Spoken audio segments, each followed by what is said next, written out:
Freestyle Travel. Hey everybody, this is your host Kenny Flannery, and this is the Freestyle Travel Show. This episode is going to be about using Google to travel. There's a lot of Google apps, from Google Maps to Google Translate to Project Fi and Google Voice. A bunch of stuff I'm going to talk about. Some pretty cool stuff in there. Some stuff you heard of and some stuff you will be using shortly, I'm sure. I've been using a lot of it over the years. But right now, I am in Greece. And whoa, it's been like a couple weeks since the last episode. I think this is probably the schedule I'm going to kind of fall into. An episode every 2 weeks, maybe with some bonus ones in between. It's just been kind of jam-packed. The last episode, I came at you from Dubai. And since then, I caught a flight and I almost missed to Bulgaria. I flew this Wizz Air, some budget airline, and I was on my way to the airport in Dubai. And I got on my phone trying to figure out what terminal Wizz Air was at and found out that the Wizz Air terminal was at a different airport in the middle of the desert, like 50 kilometers in the opposite directions. Had to turn around, find my way there, but barely made it. And I got to Bulgaria. Kind of lucked out there in Sofia. While I was on the plane, I managed to find a couch surfer. I landed in Sofia at like midnight. I just found a guy. He had his phone number on his profile and was up for hosting last minute people. And before the plane took off, he was like, "Yeah, you can stay." So yeah, Sofia is pretty cool. It was a cool little city. I think especially after spending a lot of time in Asia and the pace in Europe, and at least there in Sofia, is just a little more chill in the cities. It's easy just to walk around, find a park, chill out, grab a beer, walk around the streets, drinking the beer, sit here, sit there, wherever. I was kind of digging it. I like that city. I stayed with that guy, and I stayed with another couch surfing host as well. And then eventually hitched to Plovdiv. It's another city. Almost went on some full moon hike with some other people. That didn't work out. And decided to hitch down towards Greece, where I am now. Went and saw some friends in Ceres, which was right over the border. It was a decent town there. They were working with refugees, my friends Molly and Kyle. They've been down there for 2 years for most of that time.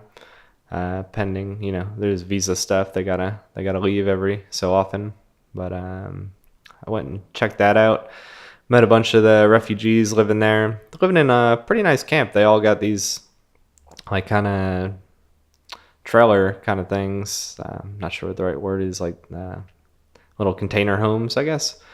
And they used to be in tents and stuff, which is a lot worse. So now they're all doing pretty good. I guess most of them are waiting to get to Germany. That's their deal, their hope anyway, for a lot of them. Hung with them for a couple days, and then decided to hitchhike to Haldiki kind of area. It ended up being Mount Athos, but my friends were like, "Yeah, there's these 3-finger peninsulas that are really beautiful, good beaches." So I kind of just got on Google Maps, looked at satellite view. That's kind of what I'm going to be talking about later in this episode. And in one of those peninsulas I saw, it was like a lot of trees and beaches with turquoise water, and it looked pretty remote. Turns out it was Mount Athos, and may or may not have been allowed to go in there, or I don't know, but I did. Found that out later. It's like a monastery area or something. But anyways, I hitchhiked down there and then did a bunch of hiking in there. Some dog followed me for a little while. I actually got a video up on YouTube on Hobo Lifestyle, just youtube.com/Hobo Lifestyle. It's the most recent video, and check it out because awesome views, beautiful clear water, and it was a really good trip, really good hike. Camped out there, and then I hitchhiked down to Athens. And on the way to Athens, I was going to go to Mount Olympus and just kind of get to the top of that thing, mess around with Zeus for a bit. But this guy picked me up later in the day, around sunset. This Italian guy, he's been living in Munich in Germany for the last 35 years and finally retired, got a place down in Greece. So he was heading to his place, and when we got to my turnoff that would have been to the mountain, it was just pouring rain. It was dark at that point. And he's like, if you want to crash at my place for the night, that's totally fine. And it looked like on his GPS, and what he said is that it was like 20 kilometers past my turnoff. So I'm like, all right, that's not bad. I can backtrack that in the morning. But it ended up being 2 hours further towards Athens. So as soon as we got like half an hour past it, I was like, I guess I'm not going to Mount Olympus. But this guy was really, really cool, really interesting. Just had a lot of stories. He had like some crazy big tumor on his stomach. He showed me pictures later. It was like the size of a football, just like hanging off his stomach. It was nuts. But he traveled all over, around the Middle East, around the world, really. Just led a great life, and he was just real animated, real cool. He was getting us beers as we were driving here and there. Got us some pitas and stuff, and we stayed up till like 3-4 in the morning just talking, shooting the shit. And then the next day, he let me use his motorbike to cruise out to the beach. He lived, kind of halfway to Athens from where I was, outside of a city, closer to the sea. So yeah, just cruised around on his motorbike, checked that out, hung out with him again that day, spent another night. And then in the morning, he was going to go take his car to the shop and give me a ride to town so I could start hitchhiking. But when we actually got there, he's like, do you want to hitchhike? And I'm like, yeah. And he's like, what if I just gave you like money for a bus ticket? And he's like, it's just paper. It's just, he kept saying that ever since I met him, like in the car. He's like, it's just paper, this money. It's just paper.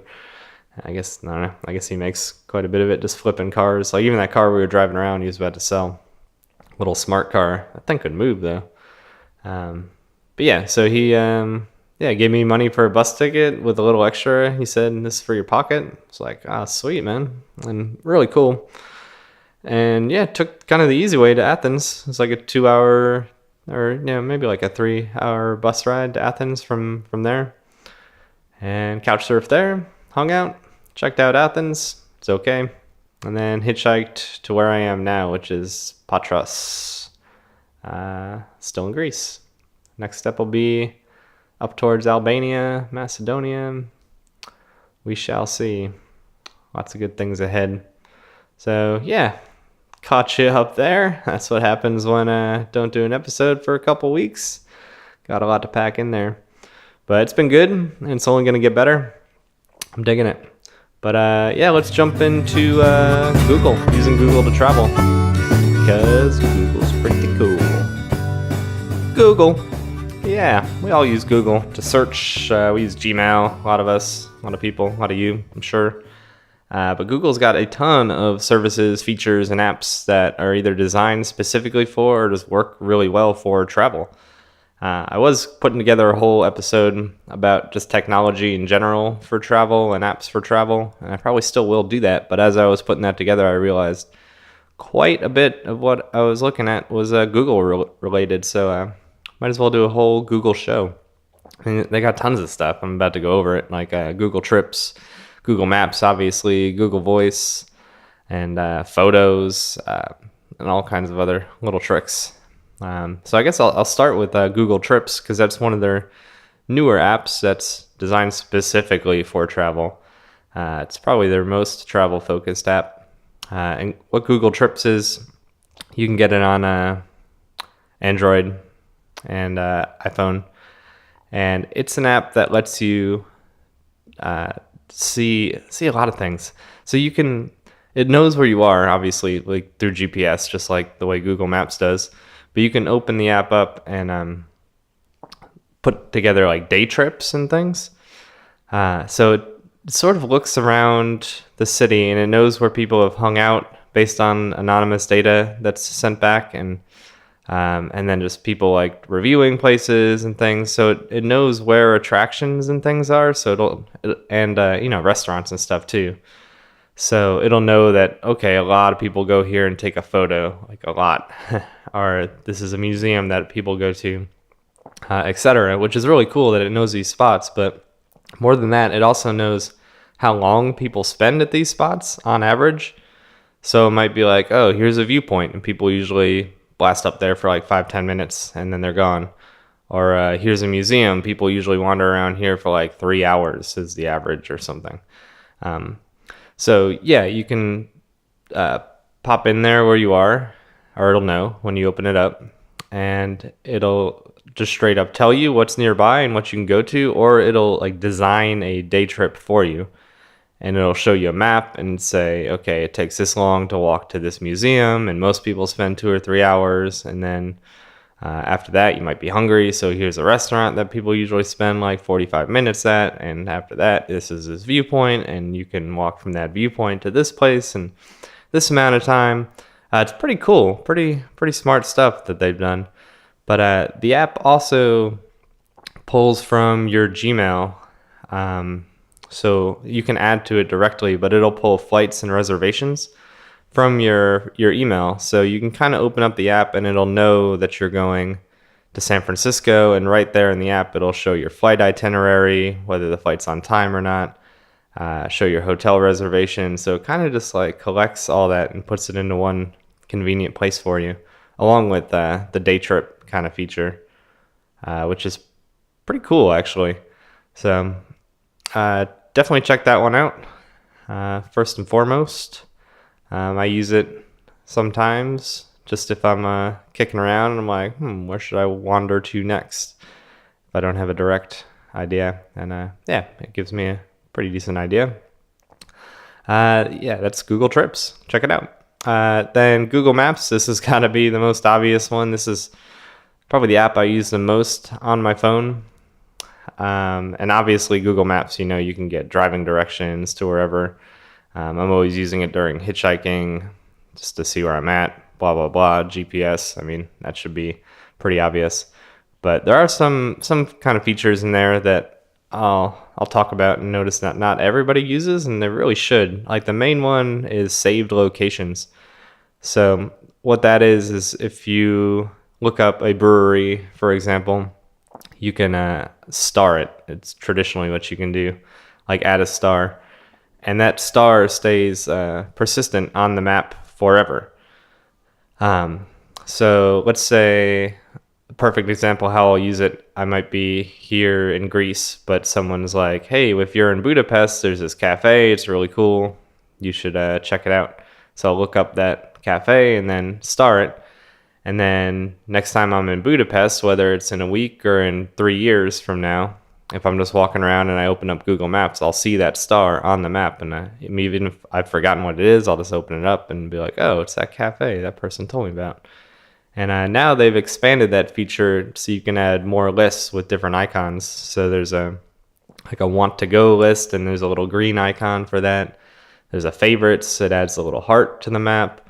And then you can add your own list. So I've added homes on there, just people's houses, couch surfing houses and stuff. And you can add labels to any of these as well.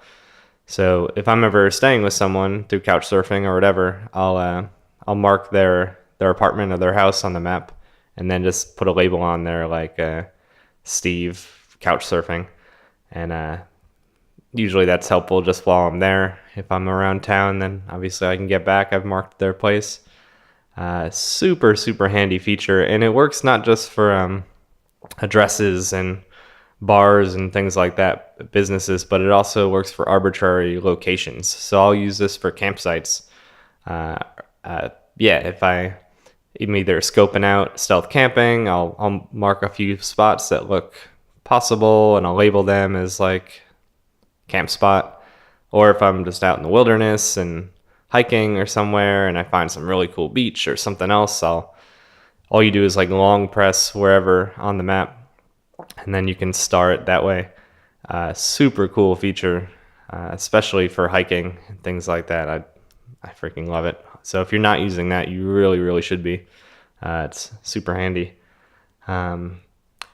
Besides that, on Google Maps, I kind of brushed on using it to find camp spots, and I've made a video about this before too. What you can do is switch into satellite mode, and basically just like if you're looking for like camping near urban spots or whatever, you can look for patches of trees through satellite view and kind of scope out campsites that way without having to walk around and walk 2 miles down the road to find out there's nothing there. And even wilderness camp spots, it's a good way to do that just by going into satellite view mode. There's offline mode too, which you should definitely be using. You can long press anywhere on the map or click a business or whatever, and then click that triple dot menu and go to download this area offline. And that'll just make it so if you don't have Wi-Fi, you don't have service, the map still works.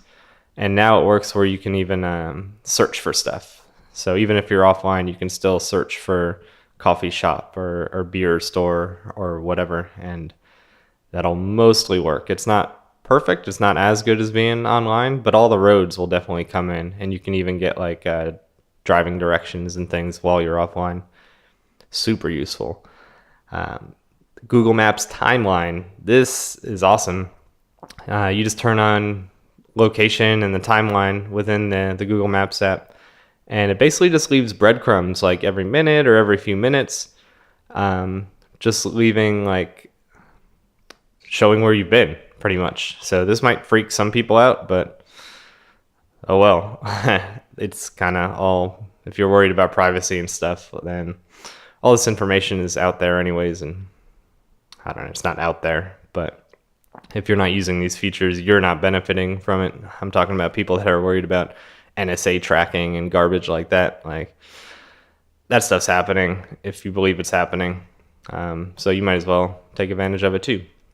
And yeah, whatever. It shows you a map of where you've been. So I can go back to like almost any date in the last 5 or 10 years, however long I've had it enabled. I can go to May 5th, 2011 and see exactly where I went to, where I was. And this is really handy, especially if you can't remember that cool little camp spot you went to or anything like that. Or if you get blackout drunk and wondered what you did last night, you can retrace your steps that way. Pretty freaking cool. Another kind of new-ish feature is location sharing. So this is not private, but this is a way to kind of share your location with just one person at a time for a temporary amount of time. So I can send someone a link to my location and they can have it for like an hour and they'll see on Google Maps like directly where I am. This is kind of cool if you're hitchhiking and you just want like some friend back home to know where you're at while you're on the go, or if you want the person you're going to see to know where you're at and how close you're getting, or if you're at a festival or whatever and you're trying to keep track of each other, trying to rendezvous. Pretty cool little feature, and it works with a link or directly through sending through Google Maps, so you can kind of send it to anybody. And you can set it for an hour or a day or whatever you want, and obviously turn it off whenever you want. Pretty cool. And then just as far as directions go, I know everyone knows you can get driving directions. Everyone should know that you can get walking directions too. And the other cool thing about walking directions is it does work in a lot of wilderness spots. So if you're going on a hike, you can kind of get the walking directions even in the wilderness on the trails. It's not going to be perfect everywhere, but it's a really good start. And public transit directions, also, if you don't know about this, you really should. It's just subway directions, map directions. But it also works like in places like India. I noticed if you search for directions from some address in Bangalore to Hyderabad, which is like a 10-hour drive away, more or less, 8 hours, something like that. Public transit directions would actually show the train system. Like, so not just like local public transit, but it would actually show you like the train that takes 10 hours to get to the next city. So that could be pretty useful as well. It definitely was useful there. So then the last little cool trick about Google Maps before moving on to the next thing is just that, like Google Trips, it also like looks at your Gmail and scans for reservations and things.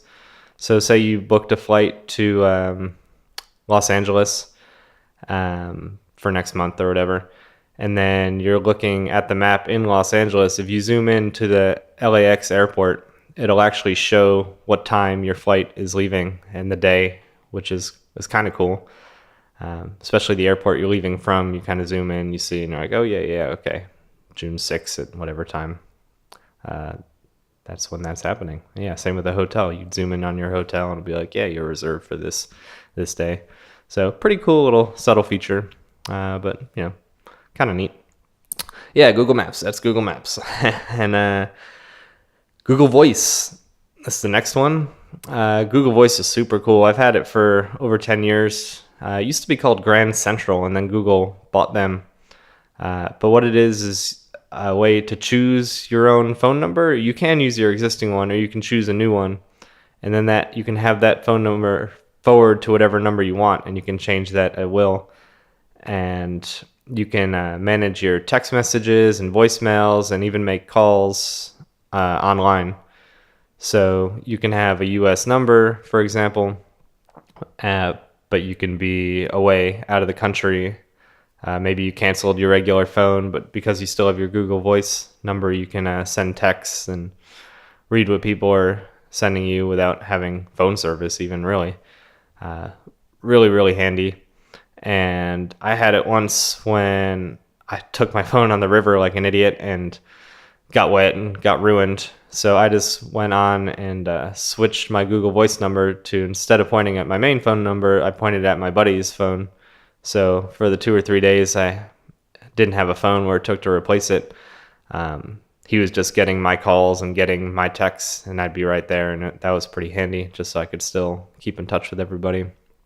Yeah, so definitely check out Google Voice. Definitely. Project Fi is the next Google product, and that is their actual phone service. And I've been using it for the better part of this year. It's pretty good. It works in 135 countries. They charge $20 a month for unlimited calls and texts, international texts. And then they charge $10 for every gigabyte you use, kind of prorated. So if you use a tenth of a gigabyte, they charge you just $1. And that can be a little bit more expensive than getting a local SIM card, but it works everywhere seamlessly. You don't have to switch out any SIM cards. So, for example, if you fly from Australia to Bulgaria, before you even get off the plane in Bulgaria, you already have service. You can already get in touch with your host or do whatever you have to do, get your messages. The fees don't go up. There's no roaming charges, nothing like that. It's pretty cool. You got to use one of Google's phones, but all Google's phones are really good. And the older ones are getting more affordable, and the newer ones are just top of the line. So you can kind of take your pick. If you do want to look into it, I have a promo code that'll save you $20 on one of your first bills, and I'll get $20 off too, which is cool. So that code is just TDW3EE. So yeah, take a look at Project Fi, and they've got something on their site now about comparing it to other plans, kind of like a mini quiz that you can take to see if it's actually worth you using it or not. So check it out. I've been liking it. Next Google thing is Google Photos, and this is just the best photo service in the world right now, and probably for a long time. So Google Photos, it's like any other photo service. You have albums and things, but you can back up all your photos in the cloud at high quality for free. You can back them up at original quality, and you get about 15 gigabytes, also shared with like your Gmail and other stuff. But high quality is probably pretty good for most people. And yeah, it just backs up automatically. If you're taking the photos with your phone, every time you're on Wi-Fi, it just backs them up, and it's awesome. Like, you're not wasting memory on your phone, storage on your phone, and you know those photos are safe. So if you lose your phone, your computer, whatever, your photos are up there. And that's all well and good, but Google they're super smart about analyzing your photos. So once all your photos are up there, and I have, I don't know, more than 10,000 photos, but I can search for beer, for example, and it'll find all my photos where I'm drinking a beer or I'm taking a picture at a brewery or something. I can search, not only can I search for like dog, but I can search for golden retriever or chihuahua, and it'll find photos of that, photos of mountains. Like, I can just type in any keyword and automatically finds it. I can type in me, I can type in a friend's name, and it'll find those photos very, very quickly. It's easy to scroll down by date and everything. It automatically creates photos sometimes. Like if I take a bunch of photos in rapid succession, it'll automatically create an animated GIF and give me a notification and ask me if I like it.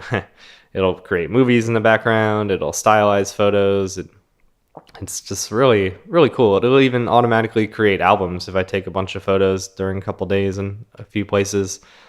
It'll show that, and in the albums, it'll even have maps kind of intertwined with a cool little graphic showing like, oh, you went from here to there in between these two photos.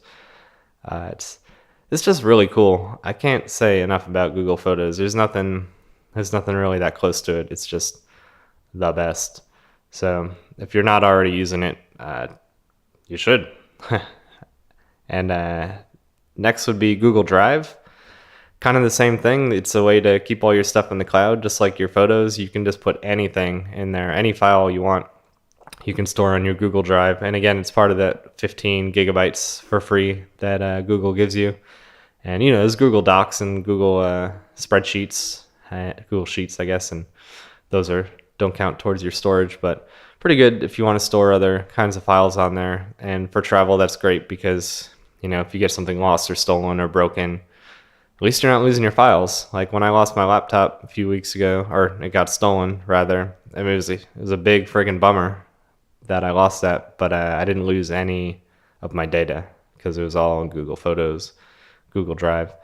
So definitely get hooked up on that. It works on your computer and your phone. Next is Google Translate. Yeah, so much Google stuff, man. Google Translate, I mean, that's an obvious travel one. You can translate from one language to another. Just type some stuff out and it'll translate it into the other language, which is cool. But then they have like some really awesome features too. One of them's a camera kind of feature. So say you're in Mexico and you speak English, you can have it so it translates in real time on your camera, like signs or menus. So you can just hold your phone up to a menu as long as it's not like handwritten, as long as it's printed. And on your phone, it'll look like that menu is written in English. It's really, really cool. And the first time you see it, it feels like magic. And even better is like when it's in characters that you're not familiar with, like, I don't know, Greek letters or, like in Thailand, different, symbols that you might not be familiar with if you speak English. It's really kind of just magic. Pretty cool. And another feature that Google Translate has, which is, to be honest, kind of more of a novelty because it doesn't work perfectly, is this like live speech kind of thing. So you can punch in like English and Spanish and then just hit the microphone. And ideally what's supposed to happen is if you're talking one-on-one with someone who speaks Spanish and you're speaking English, they'll say something in Spanish, Google will convert their voice to text, and then they'll translate that text to English and speak it out in English. So you can kind of have a conversation back and forth without speaking each other's language. The problem is it doesn't work perfect unless you're really patient and really careful. But I don't know, I got a ride a few days ago, last week or something, in Greece, and this guy was using it the whole time, like just for what he was saying. So he would just talk really slowly into it in Greek, and then it would blast out to me in English, and I could respond. So it was pretty cool. He just busted it out on his phone. So we definitely were able to communicate a lot more than we would have if he didn't have that app. So check that one out too. All right, I'm trying to fly through these. Google Flights. Didn't even do that on purpose. Google Flights is their flight search. It's pretty good. I really do prefer skyscanner.com, but Google Flights is pretty good, and I think they're still working on it like a lot, so it should be getting better. One of the things I do like about it is you can do some broader searches, like you can search from New York to Europe and find flights. You don't have to search from airport to airport. And if you're like me, when you're going to a whole nother continent, you don't really care where you land because once you're on there, you can hitchhike. So I just want the cheapest flight there. That that's why I like Skyscanner too, because you can search country to country, but they haven't yet gotten the whole all of Europe thing down yet, which you can do on Google. And they've got alerts and other stuff. You might already have a preference for a flight search, but check it out. They've got obviously cool little map features and things. So it's definitely one more place to look at when you're looking at what flights you want to get. Another Google thing is Google Now, which is on Android and I believe iPhone now too. And Google Now is an app that tries to figure out what you want right now. So it's kind of context aware of where you're at and what's going on. So when you open it up, say you're in Greece, it'll show you the weather, obviously where you are right now, but it'll also show you a currency conversion from your currency to the euro in this case. It'll show just like a little translation box, kind of Google Translate is built right into it. If you have a flight coming up, it'll show you. If you're at the airport, it'll show you like if your flight's on time, what gate. If you're standing near a bus station and you open up Google Now, it'll know you're standing near a bus station and show you a schedule where the buses are going from. It's pretty cool. And it has some other stuff. It'll show you articles and things you might want to read right now. But it's definitely handy for travel, for the flight stuff, and having that information right there, and it knows that you want it right then and there. That's Google Now. It's got a bunch of stuff you can play with it, but those are the main things. Google Reminders. This one's pretty cool. So you access Google Reminders either through your inbox or Google Calendar or pardon me, Google Assistant if you have it on your phone, and you can say things like basic things like, okay, remind me tomorrow to do laundry. And then tomorrow it'll remind you. You can say, remind me tomorrow at like 1 o'clock. Great. But the cool thing is you can have location reminders too. So you can say, remind me next time I'm in Berlin to go to that currywurst place that somebody told me about. Or remind me when I get to Whole Foods to buy extra beer. And when you're at that specific location, it'll buzz you. And it doesn't matter if it's later that day or in a year or two, it'll buzz you and give you that reminder. So it's pretty cool, pretty handy. I'll sometimes leave myself just like funny reminders, just joking around, stuff in places I know I won't be for a long, long time. So when I get the reminder, it's just kind of a laugh. So check that one out too. And all your reminders will show up on in your inbox and in Google Calendar. So Google Calendar is the other one to mention. It also looks at your flights and reservations and stuff from your email and will automatically put those in your calendar, which is pretty cool. But also if you're using couchsurfing.com, you can have all your hosts or the people that you are hosting show up in your Google Calendar as well, which is really cool. Just to see it there along with flights and your reminders. So good little organization thing. For the couch surfing thing, all you got to do is find your list of people who are hosting you, and then there's an add to calendar link on there. And once you click that, it'll be pretty straightforward how to get that linked up with your Google Calendar. Yeah, pretty cool little feature for Google Calendar. Getting towards the end here, using Google to share your stories. There's a whole bunch of ways. There's a Google, obviously YouTube, upload your videos and stuff, your travel videos, but then Google also has a blogger.com. It's a Google property, so it uses your existing Google account, and it's really, really easy to set up a blog through them. Some people prefer WordPress, and maybe rightfully so, but I've always used Blogger. HoboLifestyle.com is built on Blogger, and it's just really, really easy to set up, and then you can still get in there and tweak stuff, and yeah, just get your blog going. And then if you do want to kind of take it a little more seriously, there's Google AdSense, and that's how you can add ads to your website, to Blogger, or even add those ads to YouTube. And Google takes care of all that, like the context, and they decide what ad is going to be best suited for the people watching or reading. And yeah, and then you can potentially make a bunch of money or a little bit of money. And you can also use Google Analytics, which will be built into Blogger.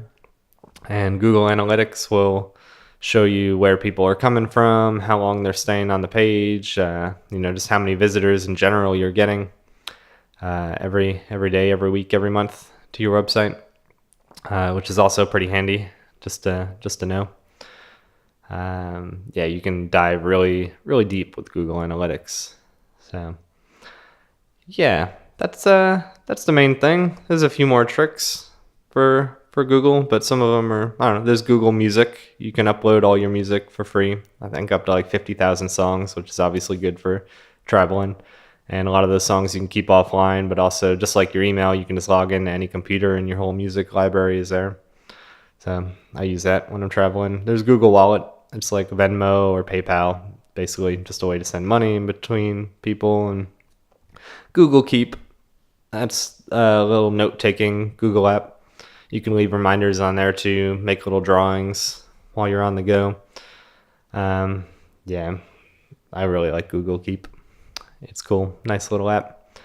But those are all the main Google things for travel. I'm sure there's some other little tricks here and there, little good Google searches you can do, but I just wanted to run through a bunch of those, and I could apply some travel-ish angle to a lot more of Google's products, but you're kind of stretching it at that point. So all the googly stuff. Cool. I will do a whole technology kind of episode eventually. There's tons of other non-Google websites, obviously. You got your Hitch Wikis and Couch Surfing and Nomad Wiki and all kinds of apps, Skyscanner. There's unlimited stuff to talk about. So I'll do that at some point. I don't know if I'll do that for the next episode. Probably something different. I'm going to hitchhike up to Albania, like I said, from here. So the next episode will either be there or Macedonia, maybe Kosovo or something. I don't know. Depends where I wind up. Find some couch surfers, some camping spots. It's gonna be pretty good. I think it's gonna be pretty beautiful. I haven't been to this exact part of the world yet, so should be kind of cool. Check out that video though. Actually, I think I called it. It's on youtube.com/hobo lifestyle, and it'll be one of the more recent videos if you're listening to this recently. I think it's this hitchhiking from Bulgaria to beaches on Greece. I called it something like that. But yeah, it's beautiful views. Beautiful. I really had a good time there. It was awesome. So you can check that out there. And then obviously hobolifestyle.com. You can always check that out. I put up an article just about all this Google travel stuff too. So if you want to read about it and see some pictures or some links and a few extra tips on there, you can check out and just see Hobo Lifestyle, all my stuff on there, and Hobo Lifestyle on Instagram and YouTube, Facebook, Twitter. Same with Freestyle Travel Show on Facebook and Twitter. You can find it. freestyletravelshow@gmail.com. If you want to email me, I will read it on the air, perhaps. And you can suggest an episode, do whatever you want. You can say whatever you want. And I'm going to go check out this town a little bit more. And then my host is going to get off work and be cruising to a beach or something. Should be cool. And all you guys, I'll see you down the road. With all my shit straight, I'll get my big break.